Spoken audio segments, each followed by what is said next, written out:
قرآن کہہ رہا ہے اقیم الصلاۃ لدلوک الشمس۔ پیچھے قرآن نے تذکرہ کیا کہ رسول اللہ صلی اللہ علیہ وسلم پر اتنا زیادہ مشرکین کا دباؤ ہے کہ قرآن کہتا ہے کہ اگر ہم آپ کو ثابت قدم نہ رکھتے تو آپ بھی ان کی طرف مائل ہو جاتے۔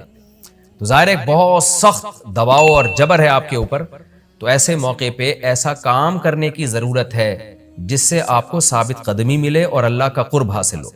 تو اس کا سب سے بہترین طریقہ قرآن کہتا ہے نماز ہے، یعنی اے نبی صلی اللہ علیہ وسلم آپ نماز کو مضبوطی سے تھامیے تاکہ آپ کو ثابت قدمی ملے، آپ کو اللہ کا قرب ملے، کیونکہ جس اللہ کے لیے کام کیا جا رہا ہے نا، جب تک اس اللہ سے رشتہ مضبوط نہیں ہوگا تو اس کام میں آپ ثابت قدم نہیں رہ سکتے۔ اور اللہ سے رشتہ مضبوط کرنے کا سب سے بڑا ذریعہ نماز ہے، اس لیے قرآن کہتا ہے اقیم الصلاۃ، آپ نماز قائم کیجئے لدلوک الشمس، سورج کے ڈھلنے کے وقت۔ سورج کب ڈھلتا ہے؟ جب بالکل بلندی پہ جا کے ڈھلنا شروع ہوتا ہے تو ظہر کا وقت شروع ہوتا ہے، الی غسق اللیل، رات کے اندھیروں تک، یعنی اس میں 4 نمازیں آ گئیں۔ سورج جب ڈھلتا ہے نا بالکل بلندی پر ہوتا ہے، تھوڑا سا ڈھلتا ہے ظہر کا وقت، مزید ڈھلان پیدا ہوتی ہے عصر کا وقت، مزید ڈھلتا ہے مغرب کا وقت، اور پھر الی غسق اللیل، سورج تو غائب ہو جاتا ہے مغرب کے بعد، پھر رات کے اندھیرے میں یعنی عشاء کا وقت، وقرآن الفجر، اور فجر کے وقت میں، فجر کی تلاوت کے وقت میں۔ تو قرآن میں اشارہ کر دیا کہ اصل تلاوت کا وقت ہے ہی فجر کا۔ آج بعض اماموں کو ہم نے دیکھا فجر میں بڑی مختصر تلاوت کرتے ہیں، یہ بالکل غلط ہے۔ سنت ہے فجر میں طوال مفصل، یعنی سورہ حجرات سے لے کے سورہ بروج تک کی جو لمبی لمبی صورتیں ان کو تلاوت کیا جائے۔ تو فجر کے قرآن کے وقت بھی آپ نماز قائم کیجئے۔ ان قرآن الفجر، بے شک فجر کا جو قرآن ہے، فجر میں جو تلاوت ہے، کانا مشہودا، اس میں حاضر ہوتے ہیں۔ کون حاضر ہوتے ہیں؟ حدیث سے پتہ چلتا ہے فرشتے۔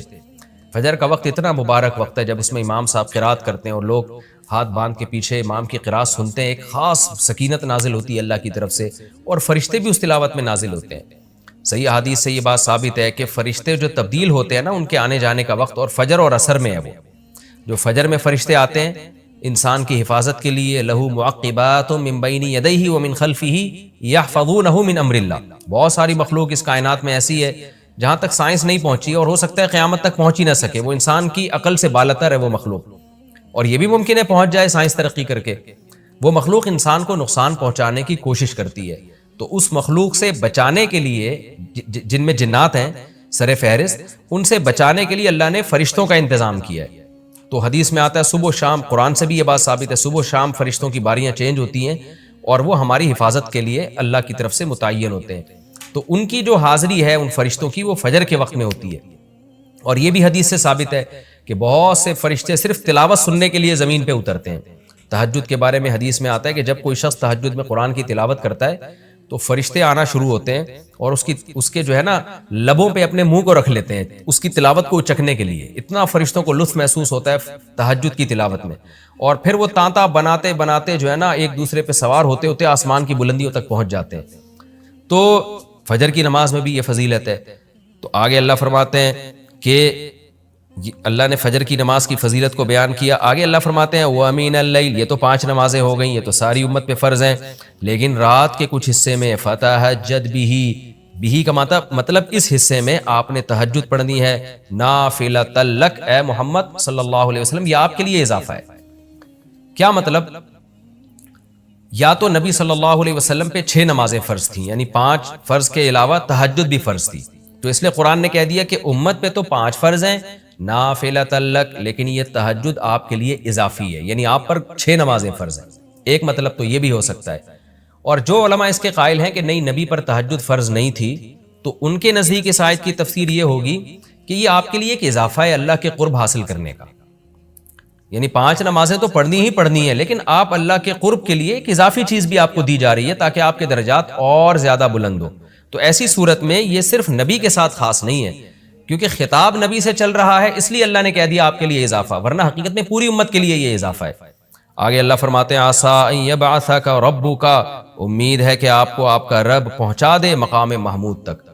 یہ مقام محمود کیا ہے؟ شفاعت کبریٰ، یعنی تمام پیغمبر نبی کے پاس آئیں گے کہ آپ سفارش سے آغاز کریں، یعنی سفارش کا آغاز آپ سے ہوگا، پھر آپ صلی اللہ علیہ وسلم سفارش کریں گے۔ تو یہ ایک سب سے اونچا مقام ہے جو اللہ قیامت کے دن رسول اللہ صلی اللہ علیہ وسلم کو دے گا، اور جس سے آپ کی تمام پیغمبروں پر فضیلت ثابت ہو جائے گی کہ جب تک آپ کی طرف سے شفاعت کی ابتدا نہیں ہوگی کوئی اور پیغمبر سفارش نہیں کریں گے۔ تو اللہ نبی صلی اللہ علیہ وسلم کو تسلیاں دے رہا ہے کہ یہ مشرکین کا جو آپ کے اوپر بے پناہ دباؤ ہے، جبر ہے، آپ اس میں تسلی رکھیے، آپ نماز قائم کریں اور تہجد کی پابندی کریں، اللہ نے آپ کو بہت بڑا آگے چل کے مقام دینا ہے۔ تو چونکہ نبی صلی اللہ علیہ وسلم بھی بشر تھے نا، مشرکین کے دباؤ کی وجہ سے آپ بھی ایک پریشانی میں آتے تھے، تو اس لیے اللہ آپ کو ثابت قدم رکھنے کے لیے آپ صلی اللہ علیہ وسلم کو یہ خوشخبریاں سنا رہا ہے کہ آپ نے اپنا اس عمل کو فوکس کرنا ہے، نماز اور تہجد کو، تاکہ آپ کا اللہ سے قرب رہے، اور اللہ آپ کو خوشخبری دے رہا ہے کہ امید ہے آپ کا رب آپ کو بہت بڑے مقام تک پہنچا دے۔ رہا مسئلہ مشرکین کی دھمکیوں کا کہ یہ پوری کوشش کر رہے ہیں کہ آپ کو مکہ سے نکال دیں، تو ہم نے تو بتا دیا کہ یہ خود بھی نہیں پنپ پائیں گے، لیکن آپ نے اللہ سے کیا دعا مانگنی ہے؟ وَقُلْ رَبِّ، کہہ دیجئے اے میرے رب، ادخلنی مدخل صدق، مجھے مکہ میں داخل کیجئے مرغوب داخلہ، اچھا داخلہ، اور مجھے مکہ سے نکالیے بھی اچھے طریقے سے، یعنی اچھا نکلنا ہو میرا، ایسا نکلنا جس کے نتائج اچھے ہوں۔ اس میں اشارہ ہے کہ آپ صلی اللہ علیہ وسلم کو مکہ سے نکالنے پر مجبور کیا جائے گا، اور ایک وقت آئے گا کہ آپ مکہ سے نکلیں گے۔ تو اللہ اپنے حبیب صلی اللہ علیہ وسلم کو پہلے سے دعا سکھا رہے ہیں کہ آپ اللہ سے دعا مانگے، اللہ جب میں نکلوں تو میرا داخلہ بھی اچھے طریقے سے ہو اور میرا نکلنا بھی اچھے طریقے سے ہو، یعنی پسندیدہ نکلنا ہو۔ سوال پیدا ہوتا ہے نکلنے کا عمل تو پہلے ہے اور مکہ میں داخلے کا عمل بعد میں، تو نکلنے کا تذکرہ پہلے ہونا چاہیے کہ اللہ مکہ سے مجھے اچھی طریقے سے نکال، اور مکہ میں مجھے داخل بھی اچھے طریقے سے کرنا، تو داخلے کا تذکرہ پہلے کیوں؟ تو اس میں بلاغت کا ایک نقطہ ہے کہ پیغمبر کا بنیادی مقصد وہ ہدف ہے جو پیغمبر دنیا میں لے کے آئے ہیں، تو اس کی آغاز تو مکہ سے کرنا ہے جس میں آپ کو بھیجا گیا، جو ابراہیم علیہ السلام کا شہر ہے، جہاں بیت اللہ ہے، اسلام کا مرکز تو اس جگہ سے بننا ہے، تو اس جگہ سے اگر نکالنا ہی مقصد ہے تو یہ جگہ تو رہ گئی نا پھر جو ابراہیم علیہ السلام کا مرکز اور ابراہیم علیہ السلام کی دعائیں تھیں، تو اس لیے اصل مقصد تو یہ کہ مکہ میں داخل میں اچھے طریقے سے ہوں، جو پیغمبر کا مقصد تھا دنیا میں آنے کا، مکہ فتح کر کے داخل ہوں، یہاں مجھے غلبہ ملے، اور یہاں میرا جب داخلہ ہو تو ایسا داخلہ جس کو میں پسند کروں۔ یہ جو ابھی میں مکہ میں کہیں سفر سے جا کے واپس آتا ہوں، یہ داخلہ وہ داخلہ نہیں ہے جو میں چاہتا ہوں۔ تو چونکہ مکہ سے نکلنا مقصد نہیں ہے، نکالا اس لیے جا رہا ہے تاکہ داخلہ ایک طاقت کے ساتھ ہو اور اچھے طریقے سے داخلہ ہو، اس لیے اس داخلے کا تذکرہ پہلے کیا جا رہا ہے۔ ہاں وہ داخلہ اس وقت تک ممکن نہیں ہے جب تک مکہ سے ایک دفعہ آپ کا خروج نہ ہو، تاکہ مدینہ میں ریاست بنے اور آپ 10,000 کا لشکر لے کر فاتحانہ انداز سے مکہ میں داخل ہوں، اور جس مقصد کے لیے اللہ نے آپ کو بھیجا تھا وہ مقصد پورا ہو۔ تو وہ مقصد نکلے بغیر پورا ہو نہیں سکتا، اس لیے نکلنے کا تذکرہ کر دیا، ورنہ اصل مقصد تو یہ ہے کہ اللہ میں مکہ سے نکلنا نہیں چاہتا، میں مکہ میں داخلہ چاہتا ہوں۔ داخلہ ایسا ہونا چاہیے مدخل صدق، سچا مرغوب داخلہ ہونا چاہیے۔ چنانچہ اللہ نے آپ کی دعا قبول کی، اور جب نبی مکہ میں داخل ہوئے نکلنے کے بعد تو کیسا بہترین آپ نے کا داخلہ ہوا کہ 10,000 کا لشکر لے کر آپ گئے، اور مشرکین مکہ آپ سے معافی کی بھیک مانگ رہے تھے۔ تو یہ مکی آیتیں اس وقت تو ظلم کے پہاڑ توڑے جا رہے تھے، لیکن پیغمبر سے اس طرح کی دعائیں کروائی جا رہی تھیں، وَأَخْرِجْنِي مُخْرَجَ صِدْقٍ، اور اللہ مرغوب نکلنا ہو، یعنی جب میں نکلوں تو بھی میرا اچھا ٹھکانہ ہو۔ چنانچہ آپ کا نکلنا بھی بڑا اچھا ہوا کہ پورا مدینہ آپ کے استقبال میں کھڑا ہوا تھا، اور طلع البدر علینا من ثنیۃ الوداع، یہ جو ترانے ہیں یہ مدینہ کی بچیاں آپ کے استقبال میں پڑھ رہی تھی۔ تو آپ کا نکلنا بھی اچھا ہوا، یعنی مدینہ میں داخلہ جو مکہ سے نکل کے، اور پھر جو مکہ میں آنا وہ تو اس سے بھی زیادہ عزت اور شان کے ساتھ ہوا۔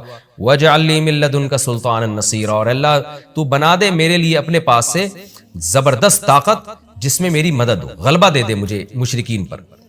یہ بھی مستقبل کی دعا ہے جو ان حالات میں نبی سے منگوائی جا رہی ہے، اور اللہ نے آپ کی ساری دعاؤں کو قبول کیا، سلطان نصیر بھی دے دیا آپ کو، غلبہ بھی دے دیا مکہ پہ، ایسا غلبہ جس میں اللہ کی مدد تھی، اور وہ کمزور غلبہ نہیں تھا، طاقتور غلبے کو سلطان کہا جاتا ہے۔ اور مدینہ میں جانا بھی آپ کا پسندیدہ ہوا، اور مکہ میں آنا بھی آپ کا پسندیدہ ہوا۔ اور اے نبی آپ یہ بھی کہہ دیجئے جاء الحق، حق آ چکا ہے، وزہق الباطل، اور باطل فنا ہو چکا ہے۔ حالانکہ جس وقت یہ دعا منگوائی جا رہی تھی باطل فنا نہیں ہوا تھا، لیکن ماضی سے جب کسی چیز کو تعبیر کیا جاتا ہے تو یہ بتانے کے لیے گویا یہ کام ہو چکا ہے، حالانکہ ہوا نہیں، ہوگا، لیکن نبی کی زبان سے نکلوایا جا رہا ہے کہ آپ مشرکین میں اعلان کر دیں کہ بس یہ کام ہو چکا ہے، حق آ گیا، باطل ختم۔ اور یعنی ہوگا تو فیوچر میں، لیکن گویا ابھی ہو چکا ہے. اتنا یقینی ہے کہ میں تمہیں اس کی پہلے سے خبر دے چکا ہوں کہ باطل اب پنپنے نہیں پائے گا کیونکہ حق اب آ چکا ہے. ان الباطل کان زہوقا، اور باطل تو ہے ہی فنا ہونے والی چیز. جب حق آتا ہے تو باطل فنا ہو جاتا ہے. نبی صلی اللہ علیہ وسلم جب مکہ مکرمہ میں داخل ہوئے نا تو آپ بتوں کو چھڑیوں سے گراتے تھے. چھڑی سے مکہ میں داخل ہو کے 360 بت کو ایک ایک کر کے چھڑی مارتے تھے اور وہ بت الٹے لڑکتے تھے. تو آپ اس موقع پر یہ آیت پڑھ رہے تھے کہ جاء الحق وزهق الباطل ان الباطل کان زہوقا. کیا کیفیات بنتی ہوں گی صحابہ کی اور پیغمبر کی اس وقت کہ جو خوشخبری ان کو 13 سال پہلے دی گئی تھی، کئی سال پہلے دی گئی تھی اور یقینی دی گئی تھی کہ یہ ہو چکا، تو اللہ نے اپنی آنکھوں سے دکھا دیا کہ کیسے بتوں کو بیت اللہ سے نکالا جا رہا ہے اور اللہ کے گھر کو کیسے شرک سے پاک کیا جا رہا ہے. وَنُنَزِّلُ مِنَ الْقُرْآنِ مَا هُوَ شِفَاءٌ وَرَحْمَةٌ لِّلْمُؤْمِنِينَ، اور قرآن کہہ رہے ہیں ہم قرآن نازل کرتے ہیں جس میں مومنین کے لیے شفا ہے. یعنی اے نبی آپ کی تسلی کے لیے اور بھی ہم بتائیں آپ کو کہ ہم یہ جو آیتیں نازل کر رہے ہیں نا اس میں مومنین کو بھی شفا مل رہی ہے، ان کی اصلاح ہو رہی ہے شرک سے اور برے عقیدوں سے، اور مسلمانوں کے لیے یہ رحمت ہے، ان کو تسلیاں بھی مل رہی ہیں. وَلَا يَزِيدُ الظَّالِمِينَ إِلَّا خَسَارًا، اور ظالمین کے خسارے میں اضافہ ہو رہا ہے کیونکہ ظالمین اس پر عمل نہیں کر رہے، حجت تمام ہو رہی ہے. وَإِذَا نَمْنَا عَلَى الْإِنسَانِ أَعْرَضَ وَنَأَىٰ بِجَانِبِهِ، قرآن کہتے ہیں ہم جب انسان پر احسان کرتے ہیں تو وہ اعراض کرتا ہے اور اپنے پہلو کو ہٹا دیتا ہے. نعمت ملنے کے بعد بجائے اللہ کے قریب ہونے کے اللہ سے دور ہوتا ہے. وَإِذَا مَسَّهُ الشَّرُّ، اور جب انسان کو کوئی مصیبت پہنچتی ہے کَانَ یئوسا، تو مایوس ہونے لگتا ہے. یعنی انسان کے بارے میں شکایت کی جا رہی ہے کہ اس کا اللہ پر ایمان نہیں ہے. پیغمبر کا مقصد ہے اللہ سے جوڑنا. تو یہ جو مشرکین ہیں جو اللہ کو نہیں مانتے، یہ خوشیوں میں بھی اللہ کو بھولتے ہیں اور غم میں بھی اللہ کو بھولتے ہیں، اسباب کو دیکھتے ہیں. لہٰذا جب اسباب کو آپ دیکھتے ہو اور پریشانی آتی ہے تو اسباب بتا رہے ہوتے ہیں پریشانی دور نہیں ہو سکتی، تو مایوس ہونے لگتے ہیں، ڈپریشن میں جاتے ہیں. اور جب خوشی آتی ہے تو اپنا کمال سمجھتے ہیں لہٰذا اترانے لگتے ہیں اور خدا سے دور ہو جاتے ہیں. تو اے نبی ان سے کہہ دیجئے کل یعمل علی شاکلتہ، ہر شخص اپنی نیچر کے مطابق عمل کر رہا ہے. اچھے لوگ کیا کرتے ہیں کہ جب انہیں خوشی ملتی ہے تو شکر ادا کرتے ہیں اور غم آتا ہے تو مایوس نہیں ہوتے، ان کو پتہ ہے غم اللہ دور کر سکتا ہے. فَرَبُّكُمْ أَعْلَمُ، تمہارا رب خوب جانتا ہے بِمَنْ هُوَ أَهْدَىٰ سَبِيلًا، کون ان دونوں فریقوں میں سیدھے راستے پر چل رہا ہے، جو غموں میں مایوس ہو اور خوشیوں میں اترانے لگے خدا سے دور ہو جائے وہ گمراہی والے راستے پر ہے، اور جو خوشیوں میں اللہ کے قریب آئے شکر ادا کرے اور غموں میں بھی اللہ کے قریب آئے کہ غم کو اللہ ہی دور کر سکتا ہے مایوس نہ ہو، یہ سیدھے راستے پر ہے. اللہ خوب جانتا ہے کون سیدھے راستے پر ہے، یعنی اس میں اللہ نے اشارہ دے دیا کہ یہ لوگ سیدھے راستے پر ہے، تو ہمیں ایسا بننا چاہیے. یہ ہمارا رکوع کمپلیٹ ہو گیا. یہ نرگس صاحبہ انڈیا سے پوچھتی ہیں فجر چھوڑ کر باقی نمازیں پڑھنا، اگر ہم فجر کی نماز نہ پڑھیں تو کیا باقی نمازیں پڑھ سکتے ہیں یا وہ بھی قبول نہیں ہوں گی؟ فجر کی نماز نہ پڑھیں تو ایسا کوئی پیکیج ہمارے علم میں نہیں ہے کہ جو فجر کی نماز نہ پڑھے اس پر باقی نمازیں بھی اللہ کی طرف سے معاف ہو جاتی ہیں. اس طرح کا کوئی پیکیج ابھی تک میرے علم میں نہیں ہے کہ قرآن و سنت میں کوئی اس طرح کا کوئی پیکیج نماز چھوڑنے والوں کو اسپیشلی دیا گیا ہو کہ جو ایک چھوڑ دیں وہ باقی بھی چھوڑ دیں. ایسا نہیں ہے. آپ اگر فجر نہیں پڑھتے تو باقی 4 نمازیں پڑھیں، کیونکہ باقی بھی چھوڑیں گے تو اور بڑا گناہ ہوگا، اور فجر چھوڑنا بھی کبیرہ گناہ ہے. رسول اللہ صلی اللہ علیہ وسلم نے ارشاد فرمایا من ترک الصلاۃ متعمدا فقد کفر، جس نے جان کر نماز چھوڑ دی تحقیق اس نے کفر کیا. تو یہ خوب سمجھ لینا چاہیے کہ اسلام لانے کے بعد نماز جان بوجھ کر قضا کر دینا اس سے بڑا کوئی جرم اسلام میں ہے نہیں. یہ تو تصور نہیں تھا پہلے زمانے میں کہ کوئی مسلمان ہو اور جان کر نماز قضا کر دے، تو اسلام کی علامت ہے. اس لیے اس کبیرہ گناہ سے فوراً توبہ کریں، اور اگر اللہ نہ کرے کبھی فجر چھوٹ جاتی ہے تو فوراً سے جتنا جلدی ہو سکے توبہ بھی کریں اور قضا بھی کریں، اور باقی نمازیں وہ بھی پڑھتی رہیں. فجر کی پابندی کیسے کریں؟ فجر کی نماز نیند کی وجہ سے قضا ہو جاتی ہے، ذہن میں خیال آتا ہے کہ ابھی سو جاتا ہوں بعد میں اس کی قضا کر لوں گا، اس کی تھوڑی وضاحت فرما دیں. محمد اظہر انڈیا سے. محمد اظہر بھائی مسئلہ یہ ہے کہ اسلام میں نا شرک کے بعد نماز قضا کرنے سے بڑا گناہ نہیں ہے، کسی قیمت پہ معاف نہیں ہے نماز. تو آپ سو جائیں یا کچھ بھی کر لیں آپ کو نماز پڑھنی پڑے گی، ورنہ آخرت میں اس کا بڑا سخت حساب دینا پڑے گا آپ کو. اور فجر کی نماز کی ویلیو اس لیے بھی زیادہ ہے کہ اس میں وہ اس کے ثواب اس لیے زیادہ ہے کہ اس کو پڑھنا مشکل ہے. تو 2 کام میں آپ کو بتاتا ہوں، وہ اگر کر لیں تو انشاءاللہ آپ سے پابندی ہو جائے گی. نمبر 1، صبح اٹھنے کے لیے آپ ایک الارم والی گھڑی لیں جس کے الارم کی آواز بہت تیز ہو، اور وہ آپ جہاں سوتے ہیں نا اس جگہ سے دور رکھیں، کہیں دور الماری پہ رکھیں تاکہ جب وہ بجے تو اتنی زور سے بجے کہ آپ کے 14 طبق روشن ہو جائیں اور محلے والے آپ کو بولیں کہ بھائی جا کے اس کو بند کرو. اور دوسری بات یہ ہوگا, دور رکھنے کا فائدہ یہ ہوگا کہ آپ فوراً وہیں سوتے سوتے ہاتھ مار کے بند نہیں کریں گے, بلکہ آپ کو اٹھ کے چل کے جانا پڑے گا اسے بند کرنے کے لیے. تو اتنی تیز آواز ہو کہ آپ دوڑتے ہوئے جائیں اٹھ کے, تو اس سے انشاءاللہ آپ کی آدھی نیند بھی غائب ہو جائے گی اور جو سستی تھی وہ بھی کم ہو جائے گی اور آپ انشاءاللہ اٹھ بھی جائیں گے. دوسرا کام آپ نے یہ کرنا ہے کہ جس دن فجر کی نماز قضا ہو جائے اس دن آپ نے فجر صبح کا ناشتہ نہیں کرنا ہے. اگر آپ ناشتے کے عادی ہیں تو اس دن کا ناشتہ آپ گول کر دیں سزا کے طور پر, تو یہ بھی ہے. اور اگر آپ ویسے ہی ناشتے کے عادی ہیں, ناشتہ کرنے کا آپ کا معمول نہیں ہے, تو پھر آپ اس دن لنچ غائب کر دیں, بولے آج کھانا نہیں کھاؤں گا میں, تو کچھ سزا دیں اپنے آپ کو. تو اس سے انشاءاللہ آہستہ آہستہ اس بری عادت سے آپ کی جان چھوٹ جائے گی. کہ انسان جلباز ہے, اس کو چاہیے یہ جو اللہ طریقہ بتا رہا ہے خوشی حاصل کرنے کا, چونکہ وہ پائیدار ہے لیکن اس میں ٹائم لگتا ہے, وہ پائیدار طریقہ ہے, ٹائم لگتا ہے, لیکن اس کو حاصل نہیں کر رہا. اس کو حاصل کیسے کیا جائے؟ اللہ نے اس کی مثال دی, فرمایا الا المصلین. کچھ لوگ ایسے ہیں جو جلباز نہیں ہیں. جلباز کا مطلب تو سمجھ گئے نا, خوشی حاصل کرنے کا فوری طریقہ چاہیے, اس کے سائیڈ ایفیکٹ میں غور نہیں کرنا. آپ کو پتہ ہے ایسے لوگ بھی ہیں دنیا میں جو بالغ ہوتے ہی زنا کر رہے ہیں, ہزاروں دفعہ انہوں نے زنا کیا ہے. میں جب باہر ملکوں میں جاتا ہوں ہر طرح کی رپورٹیں آتی ہیں میرے پاس, لوگ بتا رہے ہوتے ہیں اپنے غیر مسلم دوستوں کے حالات, ہزاروں دفعہ زنا کیا, ان کو زنا میں رغبت ختم ہو گئی, وہ کسی اور طرح سے لائف کو انجوائے کرنا چاہتے ہیں, ان کو لذت ہی ختم ہو گئی اس میں. کہتے ہیں ہم اس سے ڈپریشن میں جاتے ہیں. پھر وہ لڑکوں سے بدفعلی کی طرف آتے ہیں, اور پھر کچھ اور, پھر وہ کہتے ہیں اس سے بھی دل بھر جاتا ہے, کہیں اور جاؤ, اس سے پھر خوشی نہیں ملتی ہے. آخر میں کیا ہوتا ہے؟ دماغ خراب, گولیوں پہ آتے ہیں, بس سوتے رہو کسی طرح پڑے ہوئے. تو آج مسلمان بھی اسی زندگی کو فالو کر رہا ہے بھائی, مسلمان بھی اسی کے پیچھے بھاگ رہا ہے کہ جو خوشیوں کا جس طرح سے ان کو خوشیاں ملی ہمیں بھی ملیں گی. بھائی ان کو نہیں ملی تو تمہیں بھی نہیں ملیں گی. تو اس لیے اللہ تعالیٰ نے فرمایا اذا مسہ الشر جزوعا واذا مسہ الخیر منوعا الا المصلین. اللہ کہتے ہیں جو لوگ جلباز نہیں ہیں, جو پائیدار طریقے سے خوشی حاصل کرنا چاہتے ہیں, جو مصیبتوں پہ صبر کرتے ہیں, خوشیوں پہ اتراتے نہیں ہیں بلکہ شکر کرتے ہیں, یہ کون لوگ ہیں؟ چند لوگ دنیا میں ایسے ہیں جن کی زندگی کامیاب ہے. وہ کون لوگ ہیں؟ دیکھو, اس کو سمجھنے کے لیے پہلے قرآن کا ایک اصول سمجھو. قرآن کی عادت ہے جزیات کے ضمن میں کلیات سمجھانا. تھوڑی گاڑی اردو ہے, اس کو میں آسان زبان میں سمجھاؤں گا. قرآن جب اصول لا اور ضابطہ بیان کرتا ہے نا, تو لا کی شکل میں نہیں بیان کرتا بلکہ اگزامپل دے کے بیان کرتا ہے. اس کی میں ایک مثال دیتا ہوں. دیکھو, کسی بھی لا کو سمجھانے کے دو طریقے ہوتے ہیں.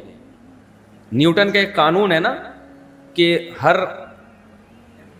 عمل کا ری ایکشن ہوتا ہے نا, ہر ایکٹ کا ری ایکٹ ہوتا ہے. تو ہمارے ٹیچر مثال دیا کرتے تھے, دیوار پہ جب آپ بال مارو گے جتنی زور سے مارو گے اتنی زور سے واپس لوٹے گی, یہ مثال دیا کرتے تھے. تو ایک طریقہ تو یہ کہ آپ نے نیوٹن کا قانون بتایا کہ ہر ایکٹ کا ری ایکٹ ہوتا ہے, ہر ایکشن کا ری ایکشن ہوتا ہے, جس کو اردو میں کہیں گے ہر عمل کا بولو رد عمل ہوتا ہے. لیکن بعض دفعہ جب سادہ طریقے سے کسی چیز کو سمجھایا جاتا ہے تو لا نہیں بتایا جاتا, مثال پہلے دی جاتی ہے. آپ مثال سے بات سمجھاتے ہو, دیکھو بیٹا تم دیوار پہ جتنی زور سے دیوار پہ گیند مارو گے اتنی ہی زور سے واپس لوٹے گی. تو بچے کے دماغ میں یہ بات بیٹھ جاتی ہے کہ جب بھی کوئی عمل کتنی زور سے کیا جائے گا اس کا جواب بھی اتنے ہی زور سے ملے گا. تو بعض دفعہ مثال کے ذریعے بات سمجھانا آسان. قرآن کا جو مخاطب تھے وہ عرب کے بدو تھے, اولین مخاطب. اس لیے قرآن میں مثالیں بہت ہیں کیونکہ مثالوں کے ذریعے بات بہت آسانی سے سمجھائی جا سکتی ہے. قرآن نے مثال سے بات سمجھائی, لیکن مراد کیا ہے؟ اصول اور ضابطہ. قرآن نے مثال سے بات سمجھائی. دیکھو کچھ لوگ ایسے ہیں, جزیات سے بات سمجھائی, کچھ لوگ ایسے ہیں جو جلباز نہیں ہوتے. یہ کون ہے؟ الا المصلین, وہ لوگ جو نماز قائم کرتے ہیں. والذین هم علی صلواتہم یحافظون, اپنی نمازوں کی حفاظت کرتے ہیں. الا المصلین الذین هم علی صلاتهم دائمون، پابندی سے نمازیں پڑھتے ہیں. الا المصلین الذین هم علی صلاتهم دائمون والذین فی اموالهم حق معلوم، یہ وہ لوگ جن کے مال میں ایک حق ہے، متعین حصہ ہے، للسائل، مانگنے والوں کے لیے جو غربت میں مانگتے ہیں، والمحروم، اور ایسے محروموں کے لیے جو مانگتے نہیں ہیں، یعنی یہ لوگ جلباز نہیں ہوتے. للسائل والمحروم والذین یصدقون بیوم الدین، یہ وہ لوگ ہیں جو آخرت کے دن کی تصدیق کرتے ہیں. والذین هم، کیا ہے بھائی آیت؟ والذین یصدقون بیوم الدین والذین هم من عذاب ربهم مشفقون، اپنے رب کے عذاب سے ڈرتے ہیں. والذین هم لفروجهم حافظون، اپنی شرمگاہوں کی حفاظت کرتے ہیں. الا علی ازواجہم، سوائے زوجہ کے.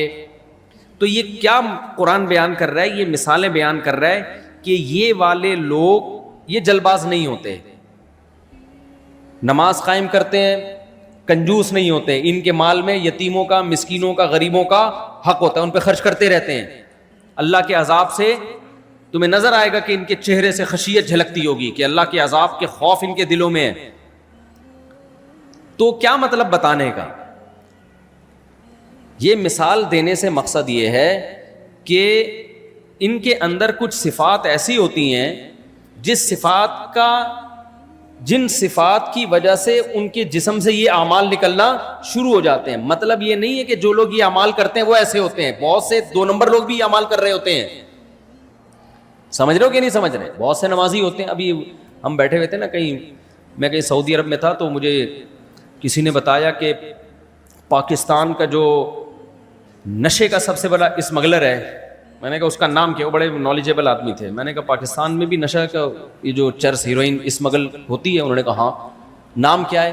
میں اب بندے کا اصل نام تو نہیں بتاؤں گا آپ کو، لیکن حاجی لگا دو اس کے نام کے ساتھ. فار ایگزامپل حاجی غفار. اب ہیروئن سب سے زیادہ ایکسپورٹ کر رہا ہے وہ بندہ، نام کیا ہے؟ تو بندے نے مجھے، میں نے کہا اس کا نام کیا؟ غفار ہے نہیں، کہیں غفار کے پیچھے نہ پڑ جاؤ، فرضی نام بتا رہا ہوں میں، یہ حاجی غفار. کیونکہ اوریجنل نام لوں گا تو میرے کو آ کے پکڑے گا نا کہ تو نے میرا راز کیوں فاش کیا. حاجی غفار. پھر ایک اور بندے کے بارے میں ہم نے معلومات کی، وہ فلاں دنیا میں نا وہ نشے کا، ہیروئن کا اتنا بڑا اسمگل، اس کا نام بھی حاجی فلاں. تیسرے کا پتہ چلا اس کا نام بھی حاجی فلاں. ابے میں نے کہا یہ سارے حاجیوں کا کام چرس بیچنا ہی رہ گیا کیا؟ سارے حاجی ہیں. تو ایسے بہت سارے نمازی بھی ہیں. کیا خیال ہے بھائی؟ تو قرآن کا مقصد یہ بتانا نہیں ہے کہ حاجی لوگ سارے نیک ہوتے ہیں، نمازی لوگ سارے نیک ہوتے ہیں. اصل میں کچھ صلاحیتیں انسان میں ایسی ہوتی ہے کہ وہ جب اس کے اندر پیدا ہوتی ہیں تو اس کا اثر یہ نکلتا ہے کہ وہ نمازی بھی بن جاتا ہے، اس سے کنجوسی ہمیشہ کے لیے چھوٹ جاتی ہے، اس کے مال میں غریبوں کا حصہ، رشتہ داروں کا حصہ نکلنا شروع ہو جاتا ہے. یہ وہ لوگ ہیں، یعنی قرآن یہ بتا رہا ہے کہ وہ لوگ جل باز نہیں ہوتے جو اللہ کے وجود پر، اللہ کی توحید پر ایمان رکھتے ہیں، اللہ پہ اعتماد اور توکل کرتے ہیں. انہیں یقین ہے موت کے بعد دوبارہ زندگی ہے، یہ دنیا مسافر خانہ ہے، یہ دنیا رہنے کی جگہ نہیں ہے، ہم کسی مقصد کے لیے بنے ہیں، خود بخود دنیا میں نہیں آئے. تو جن کو ان چیزوں کا استحضار ہوتا ہے اور انہیں یہ بھی پتا ہوتا ہے کہ اللہ کچھ کرنے میں اسباب کا محتاج نہیں ہے، جب وہ ہمیں کہہ رہا ہے کہ یہ خوشی حاصل کرنے کے لیے یہ طریقہ اختیار مت کرو، تو نہیں کریں گے تو خوشی ملے گی. دیکھنے میں لگ رہا ہے اختیار کریں گے تو خوشی ملے گی، لیکن ان کا اللہ پہ یقین ہے کہ اللہ اسباب کا محتاج نہیں ہے، وہ اس کے بغیر بھی خوشی دے سکتا ہے. تو وہ اپنے آپ کو اللہ کے سپرد کر دیتے ہیں کہ بھائی خوشی کے پیچھے مت بھاگو، اللہ کی مرضی کے پیچھے بھاگو. تو جو اللہ کی مرضی کے پیچھے بھاگتا ہے پھر اس سے یہ علامتیں ظاہر ہوتی ہیں. اللہ نے فرمایا تم دنیا میں دیکھنا چاہتے ہو نا کون اللہ کی مرضی کو فوکس کرتا ہے، تو تمہیں وہ لوگ نظر آئیں گے مسجدوں میں نماز پڑھتے ہوئے اور صدقہ اور خیرات کرتے ہوئے اور اپنی شرمگاہوں کی حفاظت کرتے ہوئے. وہ کسی غیر عورت کی طرف بری نظر اٹھا کر نہیں دیکھتے. ٹک ٹاک، فیس بک، ان تمام فحاشی کے تمام ذرائع اور وسائل سے وہ بچتے ہیں. تو ایسا انہوں نے اپنے آپ کو اللہ کے سپرد کیا ہوا ہے. یہ لوگ جلباز نہیں ہوتے. سمجھتے ہو کہ نہیں سمجھتے؟ کیا مطلب؟ کافر خوشی تلاش کرتا ہے خوشی کے پیچھے بھاگ کے، مسلمان خوشی تلاش کرتا ہے خوشی کو لات مار کے. سمجھ میں نہیں آ رہی بات؟ ایک صاحب میرے پاس آئے، کہنے لگے بھائی میں ڈپریشن سے کیسے بچوں؟ میں نے کہا بچنے کی فکر چھوڑ دو. کہتے ہیں میں ٹینشن سے بچنا چاہتا ہوں, کیا کروں؟ میں نے کہا بچنے کی فکر چھوڑ دو. آپ اگر خوش رہنا چاہتے ہو نا تو خوش رہنے کی فکر بولو چھوڑ دو. اس کی مثال اور آسان مثال سے سمجھاتا ہوں. دیکھو آپ کسی ہاسپٹل میں چلے گئے, آپ کو کوئی بڑی بیماری ہے, بہت اسپیشلسٹ ڈاکٹر اس بیماری کا آیا اور آپ کا علاج کر رہا ہے, اور آپ کو پتہ ہی یہ اس فیلڈ کا اسپیشلسٹ ہے. یہ کیا ہے؟ اسپیشلسٹ. یہ آپ کی بیماری ٹھیک کر دے گا.